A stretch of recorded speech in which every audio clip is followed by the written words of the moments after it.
The truth hit harder than the surgery. I had just survived open-heart surgery. My chest was still wrapped in thick white bandages, my heart held together by wires and stitches, and the doctor had told me, calmly, professionally, that my heart had stopped for 47 seconds on the operating table. 47 seconds. Long enough to die. Long enough to disappear. That morning the nurse smiled and said, "You're being discharged today."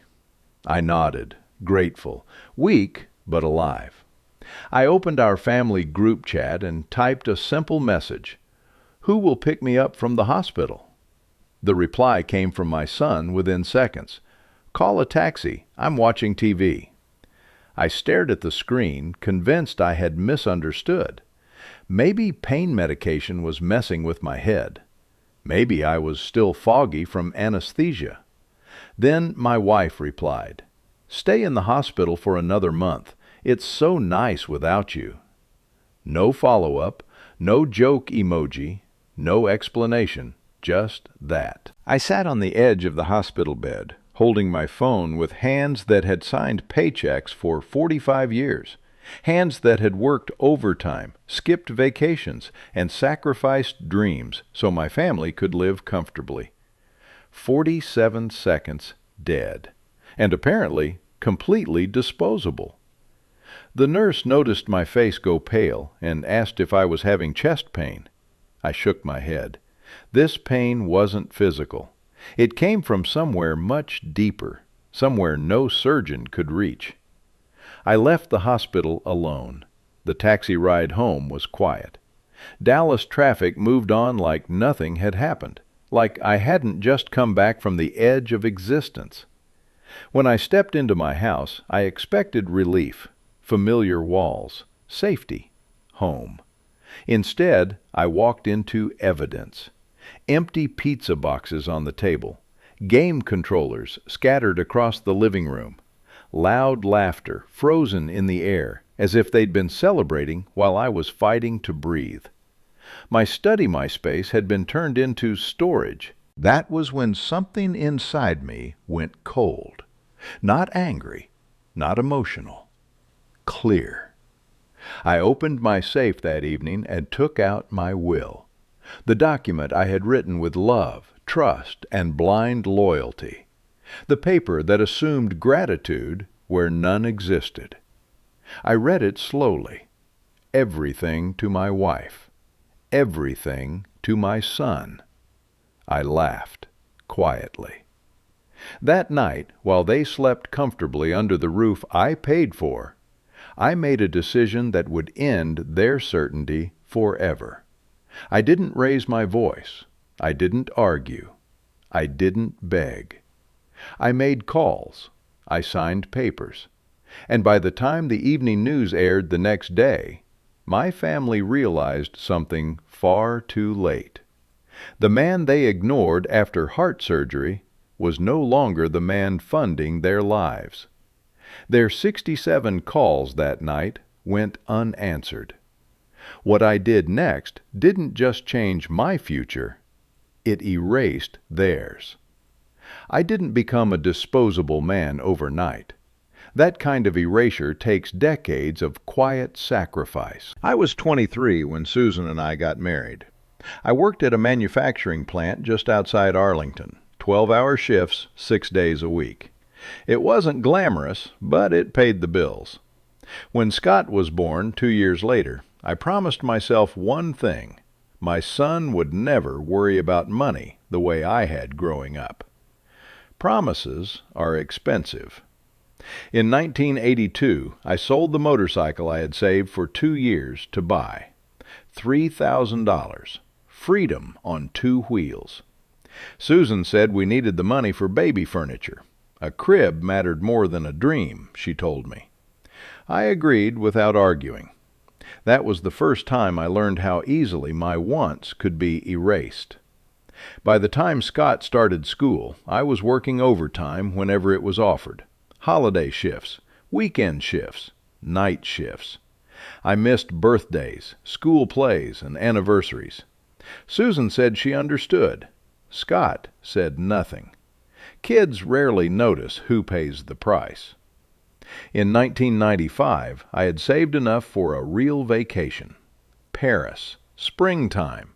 Susan cried when I showed her the brochures. Scott had just been accepted to college. Tuition was $18,000 a year. We tore up the brochures together. Paris could wait. Education couldn't.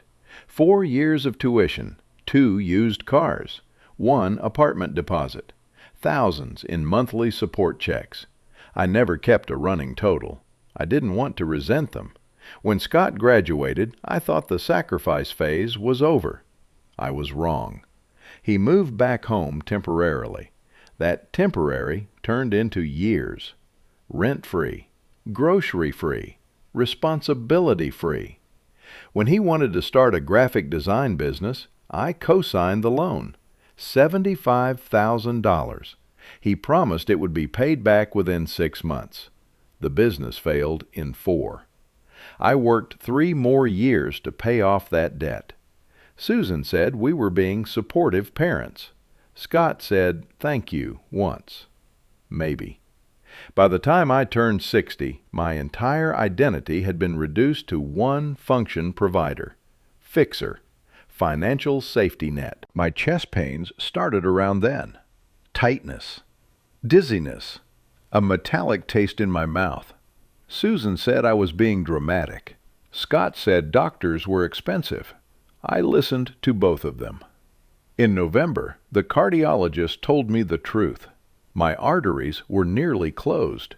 Without surgery, I had months. With surgery, maybe 10 good years. 10 years. I realized something sitting alone in that doctor's office.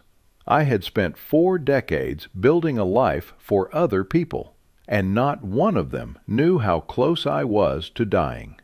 When my heart stopped on the operating table, 47 seconds passed without me. And when I woke up, the silence around my hospital bed confirmed what I had avoided admitting for years. My sacrifices had trained them to see me as permanent, unbreakable, replaceable.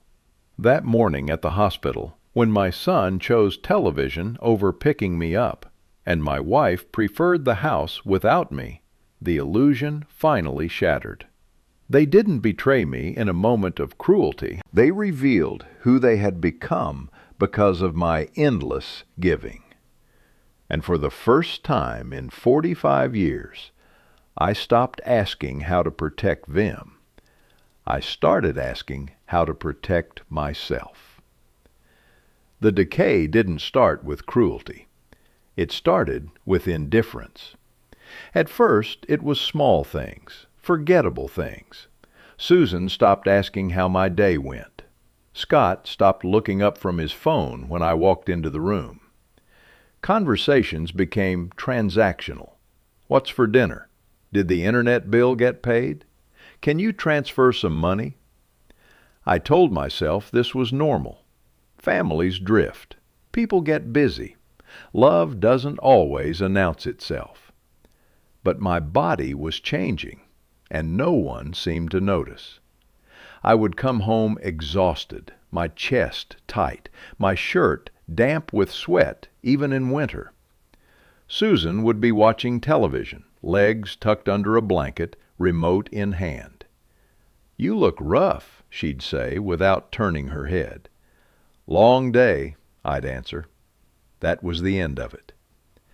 The stairs became my enemy. Halfway up, my heart would race like it was trying to escape my ribs.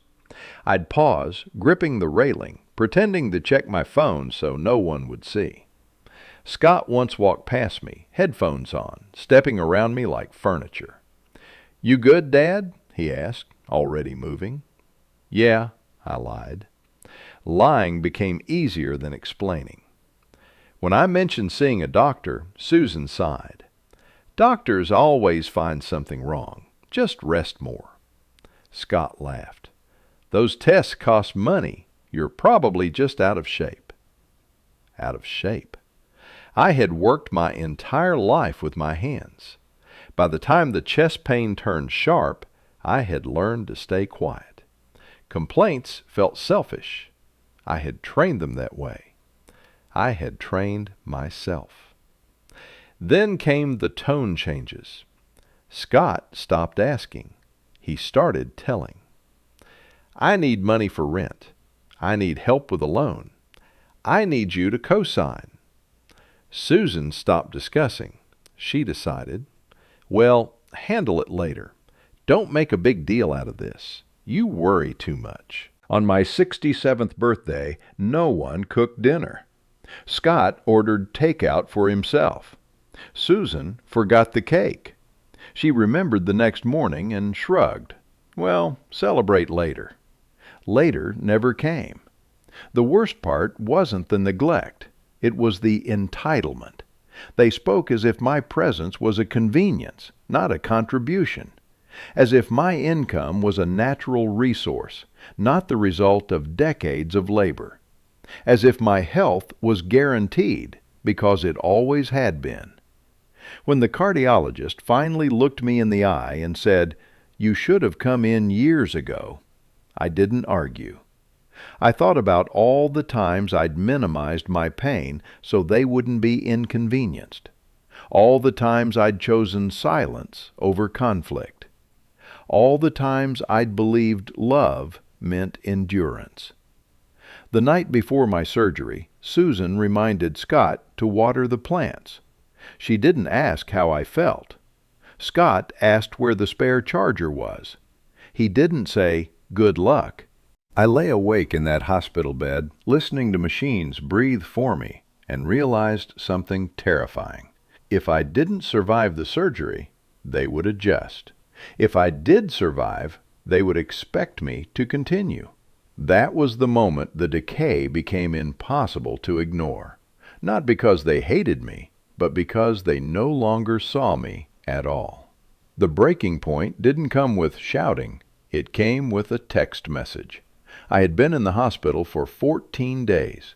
14 mornings waking up to machines breathing beside me. 14 nights listening to my own heart struggle to remember its rhythm. Not once did Susan visit. Not once did Scott call. The doctor smiled when he handed me the discharge papers. "You're strong," he said. "Most people don't bounce back like this." I thanked him. Strength had always been my role. Sitting on the edge of the bed, I sent one message into the family group chat. No drama, no guilt, just a fact. "Who will pick me up from the hospital?" The reply arrived almost instantly.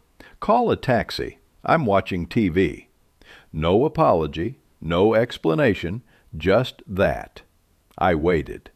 Surely Susan would step in. 45 years of marriage had to mean something. I told myself she was busy, distracted. She would respond any second. She did. "Stay in the hospital for another month. It's so nice without you." I read it twice. Then a third time. There was no anger in those words, no heat, just comfort, relief. The kind of honesty that slips out when someone finally stops pretending. I felt my chest tighten, but not from pain, from clarity. I realized then that my illness wasn't an inconvenience to them. My presence was. I didn't reply. I packed my bag slowly, folded the pajamas Susan had bought me years ago, slipped my glasses into their case, collected my phone charger from the outlet. The nurse offered to call someone for me. "I've got it," I said. The taxi ride home felt longer than the ride to surgery. I watched people live their normal lives through the window. Coffee shops, traffic, conversations. No one knew I had died and come back. No one cared. When I unlocked the front door, laughter hit me before silence ever could. The house was alive.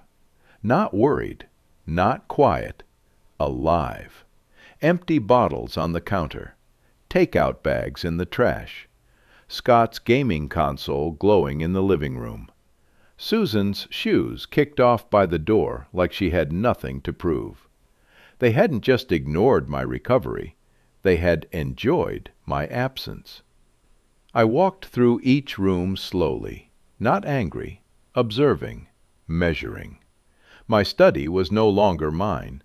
Boxes stacked on my desk, dust on my books. 45 years of careful order reduced to clutter. That was the moment the betrayal fully settled. Not because they were cruel, but because they were comfortable. They had already moved on in their minds. I was optional, replaceable. A burden that had finally removed itself. I sat down in the dark and listened to the house breathe without me, and I understood something with absolute certainty. This wasn't a misunderstanding. This wasn't stress. This wasn't a bad moment. This was the truth they had been hiding from me for years. And once you see the truth, you don't argue with it. You act. I didn't sleep that night. Not because I was angry, because I was awake for the first time in decades. I sat at the kitchen table long after the house went quiet, listening to the hum of the refrigerator and the distant sound of Scott's television through the walls. The same sounds I had heard for years, only now they felt different, clearer, honest. I opened the safe in my study just before midnight. Inside sat the folder I had avoided for years, my will. Carefully prepared, carefully optimistic. Built on the assumption that love would eventually balance the scale. I read every line slowly. Everything to Susan, everything to Scott. No conditions, no accountability, no consequences. I closed the folder and leaned back in the chair. My chest ached, but my mind was calm. The surgery hadn't made me weak. It had stripped away denial. I realized something painfully simple. I had given them power without requiring responsibility. That was the moment I stopped seeing myself as a victim. I picked up my phone and searched for an estate attorney. Not tomorrow, not next week, now. Jonathan Hale answered his office line the next morning at 8:07 a.m. "Mr. Thompson, how can I help you?" "I need to rewrite my will," I said, immediately. He didn't argue. He didn't question my tone. He told me to come in that afternoon. His office overlooked downtown Dallas, all glass and quiet authority. Hale was calm, professional, and sharp. The kind of man who understood that money and power were emotional tools long before they were legal ones. He listened while I explained everything: the surgery, the messages, the silence, the house. When I finished, he asked one question: "Are you making this decision out of anger?" I shook my head. "No, I'm making it out of clarity." He nodded once. "That's the difference that matters." We went through the documents together. He explained options, trusts, charitable transfers, lifetime residence clauses, media disclosures. I chose carefully. I would retain control of my home while alive. Upon my death, everything would transfer to a heart disease foundation, research, patient support, families who actually showed up. No inheritance, no fallback, no safety net for people who had mistaken my endurance for entitlement. Hale slid the final papers across the desk. "Once this is signed, there's no ambiguity." I picked up the pen. For 45 years, my signature had supported everyone but me. This one was different. After the notary stamped the page, Hale looked at me and said something unexpected. "You know," he said, "this is one of the healthiest decisions I've seen a client make." I smiled for the first time since surgery. Before I left, he asked if I wanted the change to remain private. "No," I said. "I want it public." That was when he introduced me to my second ally, A woman named Rebecca Mills from a National Heart Disease Foundation. Smart, composed, efficient. She understood stories the way lawyers understand contracts. She listened, then said, "If you're willing to tell this publicly, it will help people, and it will protect your decision." That was exactly what I wanted. Protection. Not from lawsuits, from manipulation. As I walked out of that building, downtown traffic rushing below, I felt something lift from my chest that no surgeon had touched. I wasn't plotting revenge. I was reclaiming authorship over my own life. And once you reclaim that, everything else becomes simple. I didn't announce anything. That was the key. For the next few days, I moved through the house like nothing had changed. I made coffee in the mornings. I nodded when Susan spoke. I answered Scott with short, neutral responses. No lectures, no arguments, no warnings. They mistook my silence for weakness. Behind closed doors, I was building something very different. Rebecca worked fast. Within 48 hours, the Foundation's legal team coordinated with my attorney. The charitable trust was finalized. The transfer documents were airtight. No loopholes. No emotional appeals could undo it. At the same time, the media team prepared quietly. No leaks, no previews, just clean documentation, verified messages, and a story that would speak for itself. I provided screenshots of the texts, dates, times, context, no embellishment, no commentary. Truth didn't need decoration. While they slept comfortably, confident in the house and the future they assumed was guaranteed, I planned the timing down to the hour.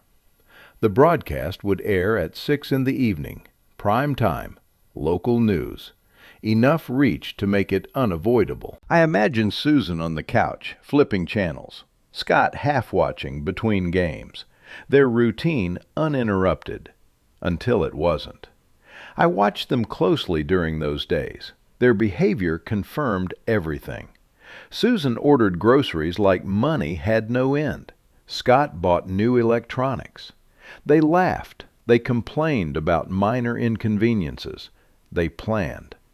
They had no idea the ground beneath them had already disappeared.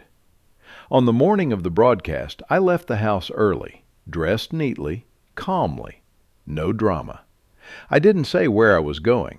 Susan didn't ask. Scott didn't look up. That was the final confirmation I needed.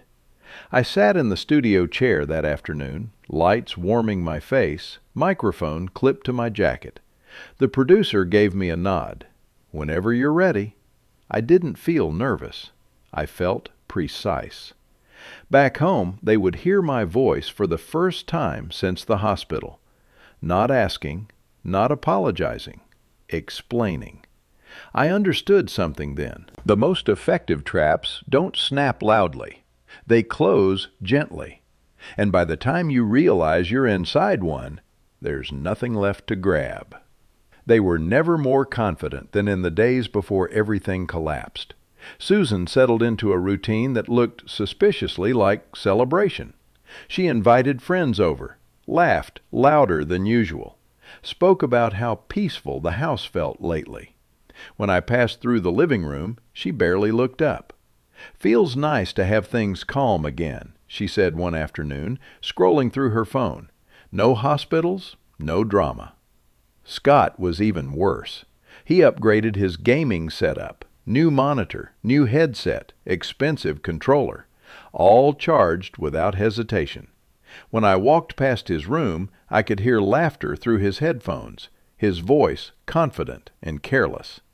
"Dad," he said once, pausing his game just long enough to glance at me, "don't forget to transfer the money for the internet bill." I nodded. Not because I agreed, because I was counting. They had rewritten the story in their own minds. I was no longer the man who almost died. I was the obstacle that had briefly interrupted their comfort. Susan complained to her friends about how stressful my recovery had been for her. Scott joked online about old people being dramatic about health stuff. They believed the worst had passed. They believed silence meant surrender. I watched it all with clinical detachment. Every careless comment, every unnecessary purchase, every assumption that tomorrow would look exactly like yesterday. That kind of confidence only comes from entitlement. On the afternoon of the broadcast, Susan laid out snacks on the coffee table like it was any other weekday. Scott sprawled across the couch, controller in hand. "Local news is boring," he muttered. "Nothing ever happens around here." Susan laughed. "At least it's quiet." They didn't notice the time. 6 o'clock arrived without ceremony. The anchor's voice filled the room, steady and professional. Susan barely glanced up at the screen. Then my face appeared. Her smile faded. Scott lowered his controller. The house went silent in a way it never had before.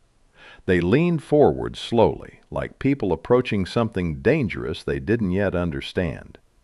I watched the moment from miles away, knowing exactly what they were feeling. Confusion first, then recognition, then fear. Confidence evaporates quickly when reality arrives uninvited. And by the time my voice finished explaining what I had done, what I had changed, and why, their world had already ended. They just didn't know it yet. The room froze the moment my voice came through the television. Not louder, not angry, steady. I watched it later in the recording, but I already knew exactly how it landed. "I survived open-heart surgery," I said on screen. My heart stopped for 47 seconds. When I asked my family to pick me up from the hospital, my son told me to call a taxi. My wife said I should stay longer because it was nicer without me. Susan's hand flew to her mouth. Scott whispered, "That's not how it sounds." But it was. The camera cut to screenshots, dates, times, their words, unedited. No commentary, no accusations, just proof. The anchor continued. Following this experience, Mr. Thompson made the decision to donate his entire estate to a heart disease foundation. Entire estate. The phrase hit them like a physical blow. Susan stood up too fast, knocking over her drink. "That's our house," she said, voice cracking. "He can't do that." Scott grabbed his phone, already dialing. It rang. Once. Twice. Voicemail. On screen, Rebecca explained the Foundation's mission: research, patient housing, support for families who show up when it matters. The irony wasn't lost on anyone watching. The broadcast ended with one sentence. "Mr. Thompson says this decision gave him peace." Peace.